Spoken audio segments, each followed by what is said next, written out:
Thailand ട്രിപ്പൊക്കെ കഴിഞ്ഞ് തിരിച്ചു വരുമ്പോൾ ബാങ്കോക്ക് സുവർണഭൂമി എയർപോർട്ടിൽ വെച്ചിട്ട് കണ്ട ഒരു ബ്യൂട്ടിഫുൾ ആയിട്ടുള്ളൊരു കാഴ്ചയാണ്.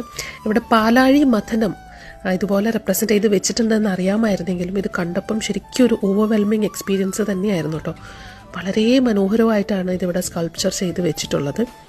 തായ്ലാൻഡിലുടനീളം നമുക്കൊരു ഹിന്ദു കൾച്ചറിൻ്റെ ഭാഗങ്ങൾ അവിടെ ഇവിടെയൊക്കെ ആയിട്ട് കാണാം. ഇവിടെ പലയിടങ്ങളിലായിട്ട് ഗണപതി ക്ഷേത്രവും അതുപോലെ ബ്രഹ്മദേവൻ്റെ ക്ഷേത്രവും എല്ലാം ഉണ്ട്. അതിൽ 1-2 ഞങ്ങൾ കണ്ടിട്ടുണ്ടായിരുന്നു കേട്ടോ. ഇവിടെ ഇതുപോലെ എഴുതിയും വെച്ചിട്ടുണ്ട്, the scene of churning of the milk ocean.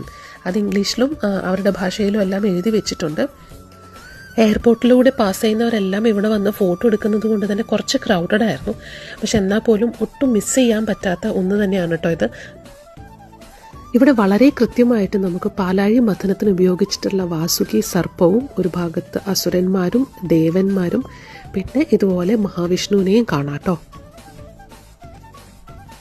ഇവിടെ ഇത് മാത്രമല്ല കേട്ടോ, രാവണൻ്റെ ഇതുപോലെ സ്കൾപ്ചേഴ്സും ചെയ്തു വെച്ചിട്ടുണ്ട്. അപ്പോൾ നമ്മുടെ രാമായണത്തിൻ്റെയും ഒരു ചെറിയ എസൻസ് ഇവിടെ കാണുന്നുണ്ട്. പുതിയ കാഴ്ചകളും വിശേഷങ്ങളുമായിട്ട് ഇനിയും കാണാം.